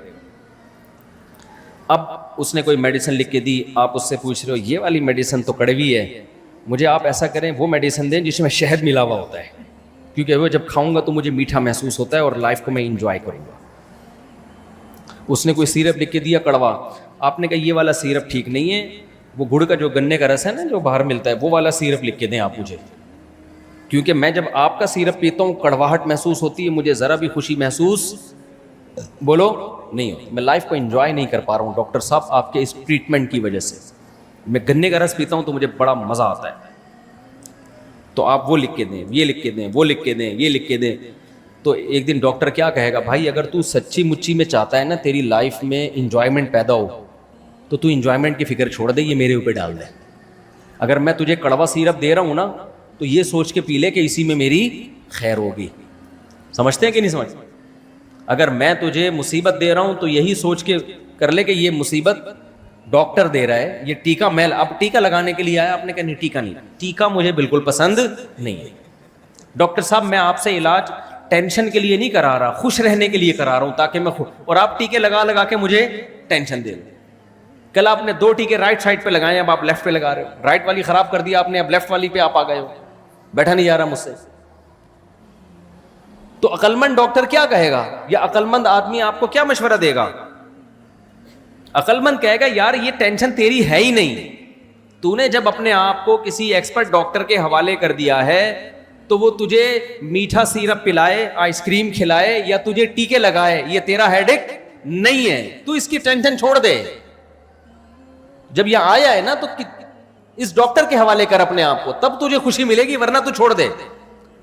تو اللہ تعالیٰ کہتے ہیں کہ نبی صلی اللہ علیہ وسلم نے ارشاد فرمایا, من کانت الدنیا ہمہ جعل اللہ فقرہ بین عینیہ, جو دنیا کو اپنی فکر بناتا ہے کہ مجھے یہ بھی مل جائے, یہ بھی مل جائے, یہ بھی مل جائے, عیش کے پیچھے بھاگتا ہے, تو اللہ عیش کو آگے آگے بھگاتے ہیں اور یہ تگڑ تگڑ قیامت تک اس کے پیچھے بھاگتا رہے گا, ملے گا نہیں اس کو. اور جو سرنڈر کر دیتا ہے نا کہ بھائی میں نے وہ کرنا ہے جو اللہ اس کے رسول کا آرڈر ہے, جو حکم ہے میں اس کو فالو کروں گا, جو سرنڈر کر دے گا تو پھر غم آئے گا تو بھی کہے گا بھائی کس نے دیا ہے, اللہ نے دیا ہے. خوشی آئے گی تو کس نے دی ہے, بھائی اللہ نے دی ہے. اس کا انجام اچھا ہے. سمجھ میں نہیں آ رہی بات, میرا خیال ہے. لیکن کس نے سرنڈر کیا ہے, کس نے سرنڈر نہیں کیا, اس کی علامت یہ ہے کہ جو نماز پڑھ رہا ہے پابندی کے ساتھ, اس کا مطلب اس نے اپنے آپ کو سرنڈر کر دیا ہے. جو زکاتیں دے رہا ہے, صدقہ خیرات کر رہا ہے, مال پہ سانپ بن کے نہیں بیٹھ گیا, صدقہ خیرات خوب کثرت سے کرتا رہتا ہے, اس کا مطلب اس نے اپنے آپ کو سرنڈر کر دیا. یہ اللہ ہمیشہ مال اور زکات کا دونوں کا تذکرہ ایک ساتھ اس لیے کرتے ہیں کہ جب انسان اپنے آپ کو کسی کے حوالے کرتا ہے نا, تو حوالے کرنے کے 2 طریقے ہوتے ہیں. بعض دفعہ انسان اپنی جان حوالے کرتا ہے, مال میں وہ دل لٹکا کے بیٹھا ہوتا ہے, پیسہ نہیں دوں گا. یہ تلاوت آواز کہاں سے آ رہی ہے بچوں؟ تو جان حوالے کر دیتا ہے, مال حوالے نہیں کرتا وہ. یہ اس کا مطلب اس نے سرنڈر. دیکھو آپ گئے, تلاشی ہو رہی ہے نا, سیکیورٹی گارڈ آئے, تلاشی دو, آپ نے بٹوا اٹھا کے اس کو پکڑا دیا, اب لے لے بھائی تو تلاشی. وہ کہے گا یہ بھی تو دکھا, کیا ہے, نہیں یہ نہیں دکھا رہا میں, آپ اس کو سرنڈر کرنا کہتے ہیں. بعض دفعہ انسان کیا کہتا ہے, بٹوا لے لو, میں اپنی تلاشی نہیں لینے دوں گا تمہیں. مال حوالے کر رہا ہے, جان حوالے نہیں کر رہا. تو اللہ نے جان, انسان 2 ہی چیزوں کا مجموعہ ہے, جان اور مال. اسی کو دنیا کہا جاتا ہے, اپنی جان بچانا, اپنا مال بچانا, اسی کو دنیا کہا جاتا ہے. تو اللہ کہتے ہیں کہ جو لوگ مکمل دنیا میرے حوالے کر دیں گے, اپنی جان بھی حوالے. جان حوالے کی علامت کیا ہے؟ 5 ٹائم نماز. کیونکہ آسان کام نہیں ہے. پڑھنا آسان ہے, پابندی بہت مشکل ہے. ساری زندگی فجر بھی, ظہر بھی, عصر بھی, مغرب بھی, عشاء بھی اور خشوع و خضوع کے ساتھ پڑھتے رہنا, یہ انہی لوگوں کا کام ہے جو سچی مچی میں اللہ کے حکم کے آگے اپنے آپ کو سرنڈر کر دیتے ہیں. یہ ورنہ غیر مسلم بھی بہت سے ایسے ہیں جو کہتے ہیں ہم اپنے آپ کو خدا کے گاڈ کے حوالے کیا ہے. بھائی آپ نے کیا گاڈ کے حوالے کیا؟ آپ تو ہفتے میں ایک دن چرچ چلے جاتے ہو, بس اس کو حوالے کرنا تھوڑی کہتے ہیں. تو بہت آسان ہے. 5 ٹائم نماز پڑھنا پابندی سے آسان نہیں ہے, بلکہ بہت زیادہ مشکل ہے. یہ وہی کر سکتا ہے جس کا واقعی اللہ پر ایمان ہو, کیونکہ ایک دن کی بات تھوڑی ہے. ہر تھوڑی دیر میں نماز کا ٹائم شروع ہو جاتا ہے. آپ کو اپنا کاروبار چھوڑنا ہے, اپنی تمام ایکٹیویٹیز کو آگے پیچھے کرنا ہے. سفر میں, حضر میں, ہم جب جہازوں کا سفر کرتے ہیں, کوئی بھی نمازی, میری اپنی بات نہیں ہے, سب سے بڑی فکر پتہ ہے کیا ہوتی ہے؟ بیچ میں نمازیں کون کون سی آئیں گی. جو شخص بھی نمازی ہوگا نا, جہاز میں سفر کرے, ٹرین میں سفر کرے, بس میں سفر کرے, اس کے لیے سب سے بڑی ٹینشن کیا ہے؟ یار نماز کیسے پڑھوں گا. اب اتنی بڑی پرابلم ہوتی تھی, ہم جب جہاز میں بھائی جا رہے ہیں 12 گھنٹے 13 گھنٹے یا 17 گھنٹے 22 گھنٹے بھی, تو اتنی لمبی فلائٹوں میں یار کون سی نماز کس ٹائم پہ کہاں آ رہی ہے, قبلہ کدھر ہوگا. جو بے نمازی ہے اس کو تو کوئی غرض ہی نہیں ہو, تو بیٹھا ہوا ہے آرام سے, پڑھا ہوا ہے, سو رہا ہے, اٹھ کے دیکھ لیتا ہے کوئی نماز پڑھ رہا ہے تو چلو میں بھی پڑھ لوں. لیکن جس کو نماز کی حفاظت کرنی ہے اس کے لیے سفر میں سب سے بڑی ٹینشن کیا ہے؟ نماز کیسے پڑھیں. تو یہ اللہ کا کتنا فضل ہو گیا. دیکھو سائنسی ترقی نے بہت سارے مسائل حل کر دیے ہیں. آج کل ایک ایپلیکیشن آ گئی ہے حلال ٹرپ کے نام سے, جو جہازوں میں سفر کرتے ہیں نا وہ انسٹال کر لیں. حلال ٹرپ کے نام سے, اس میں کیا ہوگا, آپ اپنی فلائٹ کا ٹائم لکھو, یہ جہاز یہاں فلائٹ نمبر ڈالو اور لکھ دو کہ یہاں سے لے کے کس ملک میں جا رہا ہوں میں, تو وہ لوکیشن ڈال دو اس میں, یعنی وہ خود پوچھ لیتا ہے آپ سے, جو سوال پوچھے اس کا جواب دے دو بس, اب میں کیا ڈیٹیل میں جاؤں. جب آپ وہ حلال ٹرپ ڈاؤن لوڈ کرو گے تو جو پوچھے اس کو بتا دو. آپ بتاؤ گے نا تو وہ نمازوں کا ٹائم بتا دے گا. جہاز میں یہ بتائے گا کتنے بج کے کتنے منٹ پہ ظہر کا وقت شروع ہو رہا ہے, کتنے بج کے کتنے منٹ پہ عصر کا وقت شروع ہو رہا ہے, کتنے بج کے کتنے منٹ پہ مغرب کا وقت شروع ہو رہا ہے. اور جب مغرب کا وقت ہوگا تو وہ تیر کے نشان سے بتاتا بھی یہ قبلہ کدھر ہوگا. میں نے 5-6 مرتبہ اس کو ٹرائی کیا, بالکل ایکوریٹ بتا رہا ہوتا ہے وہ. تو یہ بہت بہترین طریقہ ہے نمازی لوگوں کے لیے. اس میں آپ کو یہ آسانی شریعت نے دی ہے کہ 2 نمازیں اکٹھی بھی پڑھ سکتے ہو, کیونکہ جہاز میں وضو کرنا بڑا مسئلہ ہوتا ہے, تو پھر کھڑے ہو کے نماز بھی بہت دفعہ نہیں پڑھنے دیتے. تو اس کا طریقہ یہ ہے کہ آپ اس میں یہ نہ دیکھو ظہر کا وقت شروع کب ہو رہا ہے, بلکہ یہ دیکھو ظہر کا وقت ختم کب ہو رہا ہے. تو جو ختم ہونے کا ٹائم ہے میں وہ اس کو فالو کرتا ہوں. مثال کے طور پر اس میں لکھا ہے, اچھا اس میں 2 ٹائم آ رہے ہوتے ہیں. ایک وہ ٹائم آتا ہے کہ جو آپ کے کنٹری کا ٹائم ہے جہاں سے آپ اڑے ہو, ایک وہ ٹائم آتا ہے جو جہاز میں جہاں آپ ہوگے اس ملک میں کیا ٹائم ہے. تو آپ نے وہ ٹائم لینا ہے جو یہاں سے اڑنے والا, گھڑی کو اس حساب سے رکھنا ہے. مشکل بات تو نہیں کر رہا میں, گھڑی کو اس حساب سے کر دیا آپ نے. جیسے ہم جب کراچی سے اڑے تو فرض کرو یہاں رات کے 9 بج رہے ہیں, یہ والی گھڑی چینج نہیں ہوتی. موبائل جو ہے نا وہ جس ملک میں جہاز جائے گا اس حساب سے اپنے آپ کو چینج کر لیتا ہے موبائل. تو موبائل کا ٹائم نہیں, یہ والی گھڑی مینول گھڑی جسے کہتے ہیں. تو اس کا ٹائم بھی آ رہا ہوتا ہے کہ یہاں کے حساب سے اتنے بج رہے ہوں گے, اتنے بج رہے. تو میں کیا کرتا ہوں بھائی, ظہر میں دیکھا کہ ظہر کا وقت ختم کب ہو رہا ہے. فار ایگزامپل ظہر کا وقت یہاں کے ٹائم کے حساب سے ختم ہو رہا ہے 5:25 پہ.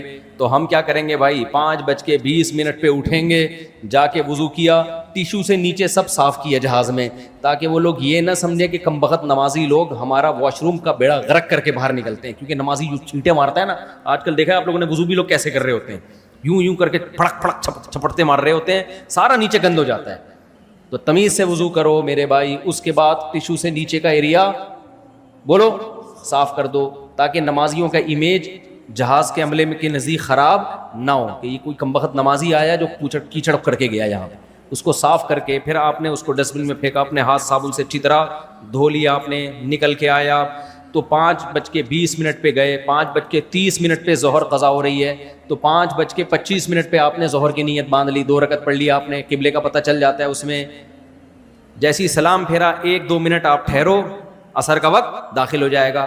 تو بخاری مسلم کی احادیث سے جو 2 نمازیں سفر میں ہمیں اکٹھا ہونا پتہ چلتا ہے, اس طرح سے دو نمازیں نبی صلی اللہ علیہ وسلم نے اکٹھی کی ہیں, ظہر بھی, مغرب اور عشاء بھی. اس پر میں دلائل الگ سے ریکارڈ کرواؤں گا انشاءاللہ پورے ریفرنسز کے ساتھ.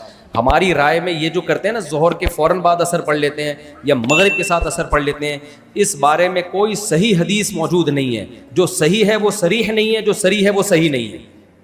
جبکہ قرآن میں ہر نماز کو اپنے ٹائم پہ پڑھنے کا اللہ نے حکم دیا ہے, چاہے سفر ہو یا حضر, اس میں اللہ نے کوئی فرق نہیں کیا. بہرحال مسئلہ اختلافی ہے, لیکن ہم احتیاط کے پیش نظر اسی پر عمل کرتے ہیں کہ اس طرح سے دو نمازیں اکٹھی پڑھی جائیں. اور بخاری مسلم میں عبداللہ بن مسعود کا قول بھی ہے کہ نبی نے سفر میں بھی کبھی دو نمازیں اکٹھی نہیں پڑھی ہیں, صرف حج کے موقع پہ آپ نے پڑھی ہیں.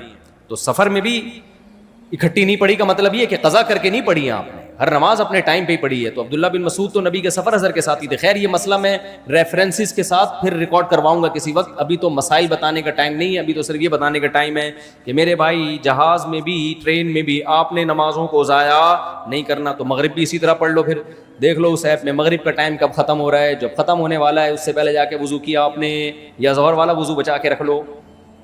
اب اگر آپ کراچی سے امریکہ جا رہے ہو نا, تو وضو کسی کا باپ بھی نہیں بچا سکتا. وجہ اس کی یہ کہ ہم سورج کے ساتھ ساتھ ہی چل رہے ہوتے ہیں. سورج کے ساتھ ساتھ تو نمازوں کا ٹائم داخل ہوتا ہی نہیں ہے, کہ بہت لمبے ٹائم کے بعد کوئی نماز کا وقت آئے گا. لیکن جب واپس آ رہے ہوتے ہیں تو سورج کے اپوزٹ چل رہے ہوتے ہیں, تو ٹھکا ٹھک نمازوں کا ٹائم آتا ہے. اس وقت زیادہ مشکل ہوتی ہیں نمازیں. سمجھتے ہو کہ نہیں سمجھتے ہو؟ اچھا خیر, تو مغرب میں بھی ایسے ہی کر لو, مغرب کو ڈیلے کیا, یہ سفر میں جائز ہے بلا کراہت. تو اللہ نے کیا فرمایا, الا المصلین, جو اللہ پہ اعتماد کرتے ہیں, اللہ پہ توکل کرتے ہیں, اللہ کا یقین کرتے ہیں, وہ جلد باز نہیں ہوتے. اور اللہ کہتے ہیں اللہ کا یقین کون کرتے ہیں؟ مصلی, جو اپنی جان کو میرے حوالے کر دیتے ہیں. اور انہوں نے میرے حوالے اپنی جان کر دی ہے نہیں کر دی, اس کی علامت کیا ہے کہ نماز ٹائم پہ پڑھ رہا ہے کہ نہیں پڑھ رہا. سمجھتے ہو کہ نہیں سمجھتے؟ پابندی سے پڑھ رہا ہے کہ نہیں پڑھ رہا, ٹائم پہ پڑھ رہا ہے کہ نہیں پڑھ رہا. دوسری علامت اللہ نے بیان کی ہے, والذین فی اموالہم حق معلوم. اللہ کہتے ہیں صدقہ نہیں کرتے. نہ یہ تو بہت ہلکا لفظ ہے کہ یہ صدقہ خیرات بھی کر دیتے ہیں, تو ساری دنیا کرتی ہے بھائی, غیر مسلم بھی کر دیتا ہے, چیریٹی کرتے ہیں نا غیر مسلم بہت زیادہ. اللہ کہتے ہیں کہ ان کے مال میں متعین حصہ ہے, ان کو پتہ ہے یہ میرا ہے ہی نہیں, یہ غریبوں کا ہے. یہ اللہ نے جو مجھے ایکسٹرا دولت دے دی ہے یہ میرے لیے تھوڑی دی ہے, یہ دی کس کے لیے ہے؟ تو غریبوں مسکینوں کے لیے دی ہے. سمجھتے ہو؟ ان کا یہ خیال یہ ہماری ہے ہی نہیں بھائی. آج ہمارا یہ نظریہ ہے, یہ کانسیپٹ ہے. آج ہمیں جب پیسہ ملتا ہے تو ہم غریب کو کھلا تو دیتے ہیں, یہ سمجھ کے کہ ہم اس پر احسان کر رہے ہیں. بھائی کو بھی دے دیں گے یہ سمجھ کے کہ ہم اس پر احسان کر رہے ہیں. بیوہ بہن کو بھی دے دیں گے, چل بھائی کیا یاد کرے گی بھائی, تیرا بھائی تیرا خیال کرتا ہے, یہ لے. اول تو یہ بھی نہیں کر رہے, اتنا بھی نہیں کر رہے. بیوہ ہوئی ہے اپنی ذمہ داری پہ ہوئی ہے, ہم نے تھوڑی بیوہ کرایا ہے اس کو, اس کے شوہر کو ہم نے تھوڑی مارا ہے. بھائی موٹے آدمی کا انتقال ہو گیا, کوئی کندھا نہیں دے رہا تھا, لوگوں نے کہا کندھا دو, لیکن ہم نے تھوڑی مارا ہے, مشکل ہو رہا تھا نا اس کو اٹھانا. تو لوگ یہی کہتے ہیں بھائی اگر بے روزگار ہے, میں نے تھوڑی بے روزگار بنایا ہے, اپنی حرکتوں سے بے روزگار ہے.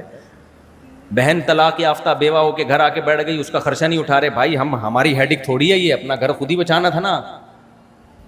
کوئی خاندان میں معذور پیدا ہو گیا, یتیم ہو گیا, اس کا خیال کر لو بھائی, اس کو پال لو. ابے ہماری ہیڈک تھوڑی ہے. زیادہ تر تو یہ کر رہے ہیں کہ ہمارا ہیڈک نہیں ہے, ہمارا ہیڈک نہیں ہے.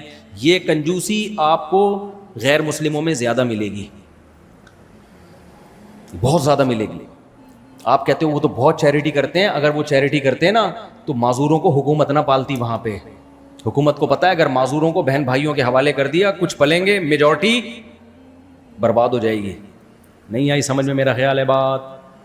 سوسائٹی کا ایک ایسا چہرہ ہے جو اوپر سے نظر آتا ہے, ایک چہرہ وہ ہے جب آپ ڈیپ میں جاؤ گے تو بہت بھیانک چہرہ ہے میرے بھائی. ایک چہرہ یہ ہے جب آپ جاؤ گے آپ کو لگے گا معذوروں کو گورنمنٹ کتنا اچھا پالتی ہے, اور ہماری گورنمنٹ تو لوگوں کو الٹا معذور بناتی ہے. آپ دیکھو گٹر کے ڈھکن کھلے ہوئے ہوتے ہیں, بائکوں والے گٹر میں گرتے ہیں, تو گورنمنٹ لیول پہ ان کی ٹانگیں توڑی جا رہی ہیں کہ نہیں توڑی جا رہی ہیں؟ کیا خیال ہے گورنمنٹ لیول پہ؟ سروائیکل پین کراچی میں ہر تیسرے آدمی کو ہے, بائک چلانے والوں کو. یہ کیوں ہوا؟ بائک جا رہی تھی, اچانک ایک زور سے کھڈا آیا, تو اوپر کی 5 کلو تقریباً وزن ہوتا ہے سر کا, ڈاکٹر کہتے ہیں, تو تو یہ 5 کلو وزن دھاڑ کر کے جب نیچے آیا تو 50 کلو کا ہو گیا. یہ ایک دم ریڑھ کی ہڈی نے کو لگا کہ یہ 5 کلو نہیں, میں نے 50 کلو اٹھائے ہوئے ہیں. تو کہیں سے بھی ہڈی دائیں بائیں کھسک گئی یا سرک گئی. وہ پھر تھوڑے دنوں کے بعد جا کے اثرات آنا شروع ہوتے ہیں.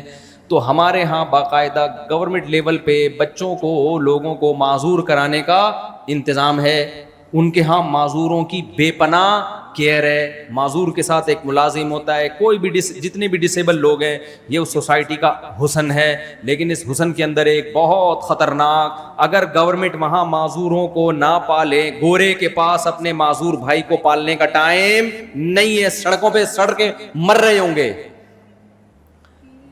کیوں؟ اللہ پہ ایمان نہیں ہے. کہے گا یار میں اپنی لائف کو اس کی وجہ سے کیوں خراب کر دوں.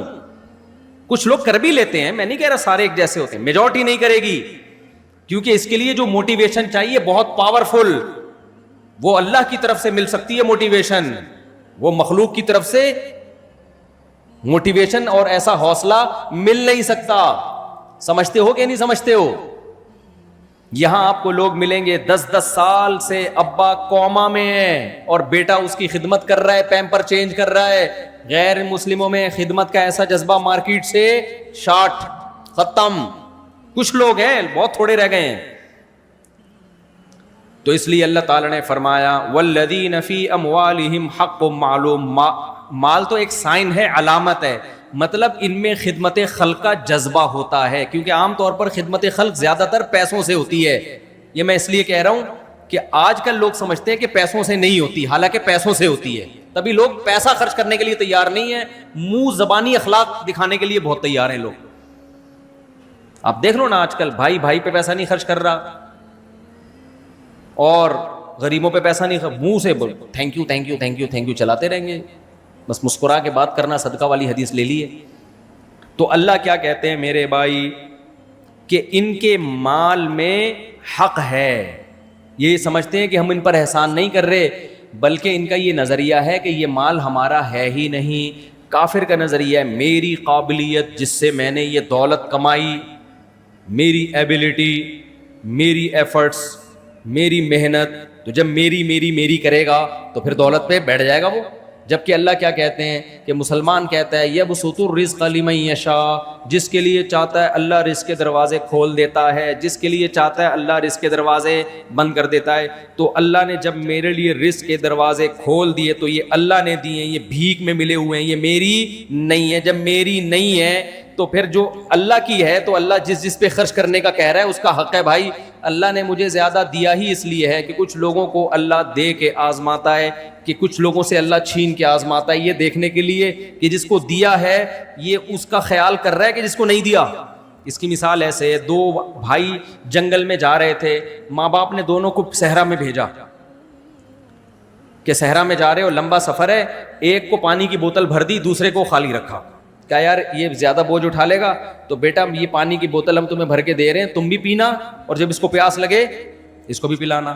اب آپ نے کیا کیا, آپ سفر میں ہو, آپ بوتل لے کے شاٹ, وہ پانی مانگ رہا ہے, بولے جا تو پانی کدھر سے, پھر اس کو دے رہے ہو ایسے ڈھکن میں نا ٹپکا ٹپکا, بولا میرا احسان ہے میں تجھے دے رہا ہوں. اس کو غصہ آئے گا کہ نہیں آئے گا؟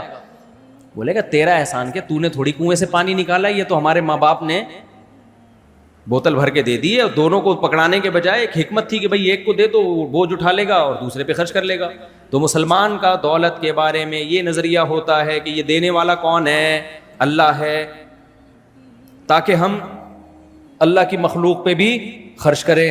اب ہم خرچ کرتے ہوئے احسان جتلانا شروع کر دیں یا یہ سمجھنا شروع کر دیں کہ ہم بہت بڑے فنٹر بن گئے ہیں, تو کافر پہ یہ چیز سوٹ کرتی ہے, مسلمان پہ یہ سوچ سوٹ بولو نہیں کرتی. اس لیے اللہ نے فرمایا فی اموالہم حق معلوم, ان کے مال میں حق ہے, حصہ ہے, ان کو پتا ہے بھائی یہ میرا ہے ہی نہیں, یہ میرا پیسہ ہی نہیں ہے, یہ تو اللہ نے دیا ان کے لیے, تو جن کی امانت ہے ان کے سپرد کر رہا ہوں میں. للسائل والمحروم والذین یصدقون بیوم الدین. اچھا تیسری اللہ نے علامت بیان کی, کچھ لوگ ایسے ہوتے ہیں جو انسانیت کی خدمت کرتے ہیں, بڑے فنٹر بنتے ہیں, لیکن وہ اللہ کو نہیں مانتے, آخرت کو نہیں مانتے. تو اللہ کو ایسی خدمت بھی پسند نہیں ہے, کیونکہ جب وہ اللہ کو اور آخرت کو نہیں مانتے تو اپنی دین سمجھتے ہیں, تو ان کے دل میں خام خواہ آئے گا کہ ہم احسان کر رہے ہیں. تو اس لیے اللہ نے فرمایا یہ روز جزا کا کی تصدیق کرتے ہیں, ان کو پتہ ہے کہ اس کا ہم سے قیامت کے دن حساب ہوگا. والذین هم من عذاب ربهم مشفقون, اللہ کے عذاب سے ڈرتے ہیں. ڈرنے کا کیا مطلب ہے؟ ان کو پتہ ہے نہیں دیں گے تو اللہ ہم سے پوچھے گا قیامت کے دن, نماز چھوڑیں گے یا ہم غریبوں کا خیال نہیں رکھیں گے تو ہمیں اس کا حساب دینا پڑے گا قیامت کے دن. تو ہم تو اپنے آپ کو عذاب سے بچانے کے لیے یہ کام کر رہے ہیں, جبکہ کافر کے ذہن میں یہ کانسیپٹ نہیں ہوتا. تو والذین هم لفروجہم حافظون, بہت سے لوگ دنیا میں آپ کو نیک نظر آئیں گے لیکن اخلاقی برائیاں بھی ہیں ان کے اندر. تو اللہ کہتے ہیں یہ نیکی والے کام کرتے ہیں لیکن اخلاقی برائیوں سے بچتے ہیں. اب جیسے وہ حاجی غفار صاحب کی میں نے مثال دی, حاجی بھی ہیں, پاجی بھی ہیں, نمازیں بھی ہیں, ہو سکتا ہے 4 مہینے بھی لگے ہوئے ہوں, کام کیا کر رہے ہیں؟ چرس, ہیروئن بیچ رہے ہیں میرے بھائی. وہ کہتے ہیں بھائی بزنس اپنی جگہ اور نماز اپنی جگہ. اس لیے اللہ نے ایک مثال دے دی, اخلاقی برائیوں سے بچتے ہیں. اخلاقی برائیوں میں وہ برائی کی قرآن نے مثال دی ہے جس میں لذت سب سے زیادہ اور اس سے بچنا سب سے زیادہ مشکل. یہ بھی ایک ایگزامپل ہے اصول بیان کرنے کے لیے کہ جو اس اخلاقی برائی سے بچ گیا وہ باقی تو چھوٹی موٹی برائیوں سے کیوں نہیں بچے گا. وہ تو ان اخلاقی برائیوں میں سب سے بڑی برائی ہے زنا, فحاشی, بد نظری, کیونکہ اس کی طرف انسان کی طبیعت سب سے زیادہ مائل ہوتی ہے. ڈاکٹر ذاکر نائک کا بیان آیا نا, وہ میں نے کہا جب 20 منٹ کوئی اینکر رہے گی تو پھر بندے کو خیال تو آئے گا. وہ ڈاکٹر صاحب کے اسٹریٹ فارورڈ ہیں, انہوں نے بالکل ہی پارسل کر دیا. ڈاکٹر صاحب کا بھائی دیکھا ہوگا آپ لوگوں نے, کسی اینکر نے پوچھا کہ وہ یوں, تو انہوں نے کہا 20 منٹ تک جب کوئی جا کے دیکھ لینا, میں کیوں اس کو ایکسپلین کروں. تو اپنی خواہشات کو کنٹرول کرنا ایک نوجوان کے لیے, حرام خواہشات, یہ سب سے مشکل کام. تبھی ہم نے نمازی بھی دیکھے, حاجی بھی دیکھے, لیکن یہاں کے سب پنچر ہو جاتے ہیں. یار مفتی صاحب بد نظری نہیں چھوٹتی, بد نظری نہیں چھوٹتی, یہ بڑا مشکل ہے. کوئی لڑکی جا رہی ہو حسینہ اور آپ پہلے سے نظر جھکا لو, نہیں یار ٹھرکی وہاں تک جائے گا, گھر پہنچا کے آئے گا, اس کو جائے گا اس کے پیچھے پیچھے. یہ غیر اخلاقی حرکت ہے میرے بھائی. تو اس لیے اللہ نے فرمایا کہ یہ عمدہ اوصاف سے مزین بھی ہوتے ہیں, نماز اور صدقہ خیرات, اور اخلاقی برائیوں سے خالی بھی ہوتے ہیں. کہتے ہیں نا تحلی بالفضائل اور تخلی عن الرذائل. رذائل یعنی بری چیزوں سے اپنے آپ کو خالی کر دینا اور اچھی چیزوں سے اپنے آپ کو آراستہ کر دینا, پھر انسان کا بچہ بنتا ہے. آپ کی بوتل میں خوشبو پڑی ہوئی ہے, ڈھکن کھولو گے ایک دم خوشبو پھوٹے گی. آپ کی بوتل میں بدبو پڑی ہوئی ہے, ڈھکن کھولو گے ایک دم گٹر کی بو آئے گی. اب جس بوتل میں گندگی پڑی ہوئی ہے, اگر آپ اس کو خوشبودار بنانا چاہتے ہو تو کیا یہ طریقہ سوٹیبل ہے کہ آدھی بوتل گرا کے اس گٹر میں آدھی خوشبو ڈال دو؟ کیچڑ بن جائے گا کہ نہیں بنے گا؟ پتہ نہیں چلے گا یہ گندا ہے اچھا ہے کیا ہے. ہو سکتا ہے کوئی نئی چیز آ جائے مارکیٹ میں. تو اس بوتل کو خوشبودار بنانے کے لیے ضروری ہے کہ پہلے اس کو گندگی سے پاک کرو, اس کو اچھی طرح ڈیٹول سے دھو, بھائی سارا گند نکالو. اب ہم نے اس میں کیا بھرنی ہے؟ خوشبو. تو نماز اور صدقہ خیرات یہ خوشبو ہیں, اور بد نظری, بے حیائی اور جو الٹے کام نوجوان لوگ کر رہے ہوتے ہیں نکاح کے علاوہ, وہ ساری کیا ہیں؟ گندگیاں ہیں, چرس, نشہ. حاجی غفار صاحب کیا کر رہے ہیں بھائی؟ دنیا کو چرسی بنا رہے ہیں. 3 اسمگل میرے ذہن مجھے آج پتہ چلے ہیں. ایک تو وہ جو سعودی میں کسی وہ بھی حاجی, 2 آج رپورٹ پیش ہوئی ہے, وہ بھی ہیروئن کے بہت بڑے اسمگلر ہیں. وہ بھی کیا نکلے اتفاق سے, ایسے حاجی کے نام میں حاجی لگا ہوا ہے. تو بوتل کو آپ کیا کرو گے؟ گندگی سے پہلے خالی کرو گے, پھر اس میں خوشبو. تو اس لیے صوفیہ کرام کے ہاں یہ بات بہت مشہور ہے بھائی. تحلی کہتے ہیں آراستہ, حلیہ عربی میں کہتے ہیں زیور کو, حلیہ بھی کہتے ہیں, حلا اس کی جمع آتی ہے. تو تحلی زیور سے آراستہ ہونا. تو کہتے ہیں بھائی آراستہ ہونے سے پہلے ضروری ہے کہ تخلی عن الرذائل, پہلے گندگی سے اپنے آپ کو پاک کیا جائے. آپ جمعے کے دن نہا دھو کے تیاری کرتے ہو نا, پھر خوشبو لگاتے ہو, یا اسی گندگی میں ہی خوشبو پھوڑ کے آ جاتے ہو؟ پہلے آدمی اپنی گندگی دور کرتا ہے جسم کی, پھر صاف ستھرے کپڑے پہنتا ہے, پھر خوشبو لگاتا ہے, پھر گلگت جاتا ہے. وہ گلگت والوں نے مجھے کہا تھا کبھی خوشبو لگا کے گلگت آؤ تو پھر بات کریں گے آپ سے, تو مجھے میرے دماغ میں بیٹھ گیا وہ. تو تو اللہ نے کیا فرمایا کہ یہ ان کے اندر یہ خوبصورت اوصاف بھی ہوتے ہیں اور یہ اخلاقی برائیوں سے پاک بھی ہوتے ہیں. کافر میں نہ وہ خوبصورت اوصاف ہیں کہ وہ نماز پڑھتا ہے، نہ اس میں یہ خوبصورت اوصاف ہیں کہ وہ اللہ کو خوش کرنے کے لیے اللہ کے مخلوق کا خیال کرتا ہے اور پھر اس کی نسبت کس کی طرف کرتا ہے؟ اللہ کی طرف. اور نہ اس میں یہ اخلاقی برائیوں سے وہ پاک ہوتا ہے. وہ نشہ بھی کرتا ہے، شراب بھی پیتا ہے اور وہ زنا بھی کرتا ہے. تو کہاں سے اچھا ہو گیا میرے بھائی؟ نہ باطنی برائیوں سے پاک اور نہ ظاہری اچھائیوں سے مزین. تو پھر اچھا کہاں سے ہو گیا وہ؟ اس لیے میں اور آپ تو کافر کو اچھا مانتے ہیں، اللہ اچھا ماننے کے لیے اسے تیار نہیں ہے.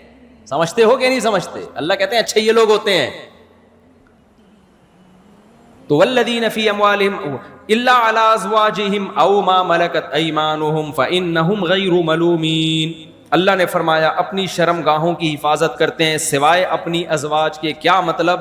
اسلام چونکہ دین فطرت ہے. اب بعض لوگوں نے کیا کیا، اس میں اتنا غلو کیا نا، عورت سے دور رہنا، اپنی نظر کی حفاظت کرنا، کہ انہوں نے جو نیچر تھی نا اس سے بغاوت کی. جیسے آپ کو ہندوؤں میں ایسے پنڈت نظر آئیں گے، ساری زندگی عورت سے اپنے آپ کو دور رکھا انہوں نے. پادریوں میں ایسے لوگ نظر آئیں گے، ساری زندگی عورت سے اپنے آپ کو دور رکھا اور اس کو کیا سمجھا؟ کمال. تو اسلام چونکہ دین فطرت ہے، اسلام کہتا ہے بھائی اگر عورت سے دور رکھنے کے لیے میں نے مرد کو بنایا ہوتا تو مرد کو مرد پیدا نہ کرتا، عورت کو عورت پیدا نہ کرتا. تو اس لیے یہ نہیں ہے کہ دور رہنا ہے. اللہ نے فرمایا کہ ایک غیر اخلاقی طریقہ ہے جو گندے پلید لوگوں کا ہے زنا کے ذریعے، اور ایک اخلاقی طریقہ ہے جو پیغمبروں کا ہے جس کے لیے مرد اور عورت بنے ہیں. وہ کیا ہے بھائی؟ نکاح کر کے ان دونوں کا کیا ہو؟ جوڑو، تاکہ نسل بڑھے اور برائیوں سے معاشرہ پاک ہو جائے. تو بد نظری سے بچنے کا، برائیوں سے بچنے کا سب سے بہترین طریقہ کیا ہے؟ نکاح کرنا. ہم تو نکاح چیختے رہتے ہیں، پاگل تھوڑی ہیں. آپ کی شادی سے مجھے کیا ملے گا میرے بھائی؟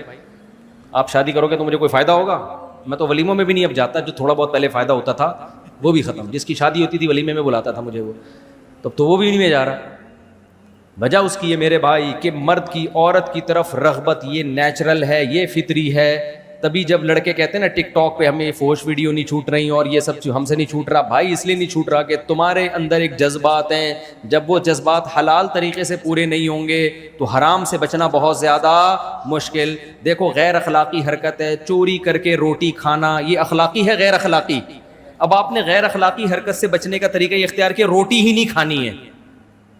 تو بھائی معدہ آپ کی تقریروں سے متاثر نہیں. آپ نے کسی بزرگ کو بتایا کہ حضرت مجھے چوری کر کے روٹی کھانے کی عادت ہے. بزرگ نے کہا کہ بیٹھ جا، محاسبہ کر، مراقبہ کر. 4 مہینے لگا، چوری کی برائی سوچ تاکہ یہ برائی تجھ سے چھوٹ جائے. لیکن وہ اس کا آلٹرنیٹ نہیں دے رہے کہ پیسوں سے خرید کے کھا لے. وہ کہہ رہے نہیں بس کھا ہی نہیں. تو کتنے دن بیان سنو گے میرے بھائی؟ تھوڑے دن تک سنو گے بھائی روٹی چوری کی بری چیز ہے، بری چیز ہے، بری چیز ہے. پیٹ کہے گا تو 4 مہینے لگا لے، تو چلہ لگا لے، تو خانقاہ میں بزرگوں کے پاس جا کے بیٹھ جائے. جس بزرگ کے پاس جا کے بیٹھے گا نا کمبخت، اس کو بھی روٹی نہیں ملے گی، وہ بھی چوری کرے گا پھر، جس سے تو موٹیویشن لے رہا ہے. کیا خیال ہے؟ جو بزرگ تیرے کو سمجھا رہا ہے نا کہ روٹی چوری کی بری چیز، اس کو بھی حلال طریقے سے روٹی کھانی پڑے گی تو سمجھائے گا. ورنہ تھوڑے دنوں میں بیان کرتے کرتے اس کا اپنا دل بھی خراب ہوگا، وہ بھی چوری کرنے کی کیونکہ پیٹ ایسی چیز ہے میرے بھائی جو کسی کے بیانات سے متاثر نہیں ہوتا. پیٹ روٹی کی فضیلت کے بیان سننے سے نہیں بھرتا، وہ روٹی کھانے سے بھرتا ہے. دیکھو آپ کو بھوک لگ رہی تھی، بہت دل چاہ رہا ہے روٹی کھاؤں روٹی کھاؤں روٹی کھاؤں. میں نے آپ کو بیان میں مشغول کر دیا. میں نے کہا دیکھو روٹی کھانا بہت بری چیز ہے، روٹی سے بہت نقصان ہوتا ہے، مت کھاؤ. آپ متاثر ہوگے لیکن اس بیان سے آپ کے پیٹ پہ کوئی اثر پڑے گا؟ ہے؟ پیٹ کے پاس دماغ نہیں ہوتا بیان سننے کے لیے، ٹھیک ہے؟ پیٹ کی چاہت خدا کی قسم اس وقت تک ختم نہیں ہوگی جب اس میں روٹی کا نوالا ڈلے گا نہیں. ہم صبح پراٹھے کیوں کھاتے ہیں؟ لوگ مجھے کہتے ہیں پراٹھا صحت کے لیے یوں ہوگا نقصان دہ، میں اس کا انکار نہیں کر رہا. میں کہتا ہوں بھائی صبح پیٹ خالی ہوتا ہے، جب تک ایک بھاری بھرکم نوالا دھاڑ کر کے پیٹ میں نہ گرے اس وقت تک یہ ساری ڈاکٹروں کی تقریریں مجھے سمجھ میں آتی ہیں لیکن پیٹ کو سمجھ میں نہیں آتی ہیں. کیا خیال ہے بھائی؟ ہمارے ایک پشاور کے دوست تھے پٹھان، وہ گاؤں کے عادی، وہ موٹے موٹے نوالے کھانے کے عادی. جب جامعۃ الرشید میں 3 دن کا اجتماع تھا تو چاول مل رہے تھے. تو رات کو کھانے میں ان کے ساتھ بیٹھا، تو وہ جب میں ان کے ساتھ بیٹھا تو وہ دوپہر بھی چاول رات بھی چاول. پرانا بات ہے پرانی. کہتا ہے یار مفتی صاحب کو روٹی موٹی کا انتظام کرو یار. ان سے بولے. میں نے کہا کیوں، کیا ہوا؟ کہہ رہے ہیں یہ ہمارا پیٹ اس سے چاول سے تو یہ ایسا لگتا ہے گدگدی ہو رہی ہے پیٹ میں جا کے ہمارے.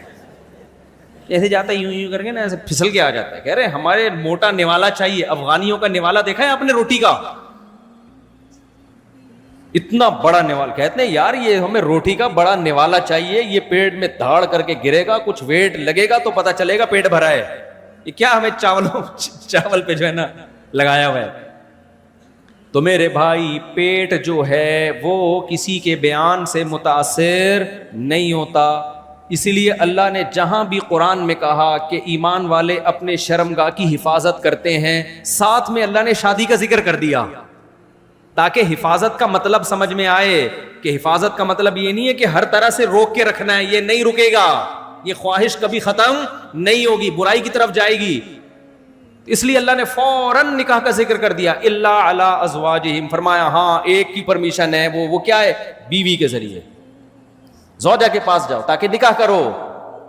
اب دونوں دعوتوں کو ساتھ لے کے چلنا ضروری ہے، بد نظری کے خلاف بھی اور نکاح کی ترغیب بھی. ہمارے ہاں عام طور پر ایک چیز کو فوکس کیا جاتا ہے، دوسری کو چھوڑ دیا جاتا ہے. نہ ادھر کے رہتے ہیں نہ ادھر کے رہتے ہیں، بیچ میں لٹکے ہوئے ہوتے ہیں، پتہ ہی نہیں چل رہا ہوتا یہ کمبخت اس کی زندگی گزرے گی کیسے، یہ کرے گا کیا آگے جا کے. تو یہ اخلاقی برائیوں سے بچنا یہ بھی ضروری ہے. تو جن کے اندر یہ علامتیں الا علی ازواجہم او ما ملکت ایمانہم فانہم غیر ملومین فمن ابتغى وراء ذلك فاولئک هم العادون والذین هم لاماناتہم وعہدہم راعون. میں انشاءاللہ اس پر اگلے ہفتے بیان کروں گا، ابھی اس کو یہیں کیونکہ سوال جواب کا بھی سیشن پھر نماز بھی ہو جائے گی. تو اس میں ایک چیز اللہ نے بس وہ آیت کر کے میں بات مکمل کرتا ہوں. فرمایا کہ فَإِنَّهُمْ غَيْرُ مَلُومِينَ، جو اپنی ازواج کے ذریعے بیوی کے پاس جائے نکاح کرے یہ لوگ قابل ملامت نہیں ہیں. یہ بار بار میں بیان میں بات کر چکا ہوں. جو شخص نکاح کر رہا ہو نا، بھلے 1 کر رہا ہو، 2 کر رہا ہو، 3 کر رہا ہو، 4 کر رہا ہو، یہ اس کا ہیڈک ہے، یہ آپ کا ہیڈک بولو نہیں. اللہ نے اسٹیمپ لگا دی ہے فَإِنَّهُمْ غَيْرُ مَلُومِينَ، یہ لوگ قابل ملامت نہیں ہیں، ان کو عیاشی کا طعنہ بولو نہیں دیا جا سکتا. یہ بہت بڑا مسئلہ ہے. آج مذہبی لوگ عیاشی کا طعنہ دینا شروع کر دیتے ہیں، عیاشی کر رہے ہیں، شادی کر رہے ہیں. اللہ نے جب پرمیشن دے دی نا فَإِنَّهُمْ غَيْرُ مَلُومِينَ، ملوم کا مطلب یہ اس میں مفعول ہے، اصل میں تھا ملووم، مفعول کے وزن پر، مضروب مقتول. تو یہ اس ایسے نہیں ہے کہ ان کو ملامت کی جائے، ٹاؤنٹنگ کی جائے، طنز کیا جائے ان کے اوپر. اس لیے اللہ جب ہمارے پاس اللہ ہے تو پھر ہمیں کسی کی ملامت کی پرواہ نہیں. فتاوی قاضی خان فقہ حنفی کی ایک بہت پرانی کتاب ہے، اس میں لکھا ہوا ہے کہ جو شخص نکاح کر رہا ہو چاہے کسی بھی بیس پہ کر رہا ہے، بعض لوگ خوبصورتی کی بیس پہ شادی کر رہے ہوتے ہیں، بھائی کرنے دو اگر وہ حقوق ادا کرنا چاہتا ہے. ایک تو ہے نا بیس خوبصورتی یا عیاشی ہے، آگے حقوق ادا کرنے کا پروگرام نہیں ہے، وہ غلط ہے. حقوق ادا کرنے کا پورا ارادہ ہے، بے شک عیاشی کے لیے کر رہا ہو، لیکن اگر حقوق پورے ادا کر رہا ہے تو بھائی کوئی بات نہیں، عیاشی کے لیے کرنے دو اس کو. آپ فنٹر بن کے اس کو ملامت کرنے کی کوشش نہ کرو. ابے اس کی تو نیت ہی ہے، ابے اس کی تو بھائی جو مرضی نیت ہے. ایک آدمی روٹی خرید کے کھا رہا ہے، گرم گرم کراری روٹی، اور ایک باسی روٹی رات کی بچی ہوئی جو نوالا حلق میں نہیں اتر رہا، تو وہ بھی کھا سکتا ہے. لیکن وہ کہہ رہا ہے میرے پاس پیسہ ہے، میں ایسی تازہ کراری روٹی کھاؤں گا. لوگ کہتے ہیں کیا نیت ہے؟ کہہ رہے عیش کی نیت سے. تو بھائی اگر حلال پیسوں سے کھا رہا ہے، چوری کر کے نہیں کھا رہا، تو کھانے دو. کیا خیال ہے؟ تو لوگ کر رہے ہوتے ہیں نکاح کسی کی خوبصورتی سے متاثر ہو کر. لوگ کہتے ہیں بھائی یہ تو ایسا ہی ہے، تو عیاشی. بھائی اگر اپنے خرچے پہ کر رہا ہے، حلال طریقے سے کر رہا ہے، لڑکی بھگا نہیں رہا باپ سے بغاوت کر کے، کوئی دھوکہ نہیں دے رہا، کرنے دو. گورنمنٹ کی طرف سے کوئی پابندی نہیں ہے، نہ اللہ کی گورنمنٹ کی طرف. تو اس میں ملامت نہیں بنتی ہے، سمجھتے ہو گے نہیں؟ اگر آپ ملامت کرو گے اس کا مطلب آپ اللہ سے آگے نکلنے کی کوشش کر رہے ہو. تو میں تو نوجوانوں کو کہتا ہوں میرے بھائی یہ ٹک ٹاک کا دور ہے، یہ یوٹیوب پہ فحش، یہ انٹرنیٹ پہ فحش فلموں کا دور ہے. اس میں اپنے آپ کو اخلاقی برائیوں سے بچانے کے لیے بروقت نکاح بہت ضروری ہے. نہیں کرو گے برباد ہو جاؤ گے برا. اور ایک دفعہ برائیوں میں گھس گئے کمبخت, پھر شادی کے بعد نکلتا نہیں آدمی ان چیزوں سے. اب انگریز کی اگر شادی کرا بھی دو نا تو بڑا مسئلہ ہے کہ وہ نائٹ کلب چھوڑ دے. انگریز لوگ کبھی بھی جھوٹ نہیں بولتے, لیکن ایک جھوٹ اپنی گرل فرینڈ اور بیوی سے بہت بولتے ہیں کہ صرف تم ہو میری زندگی میں.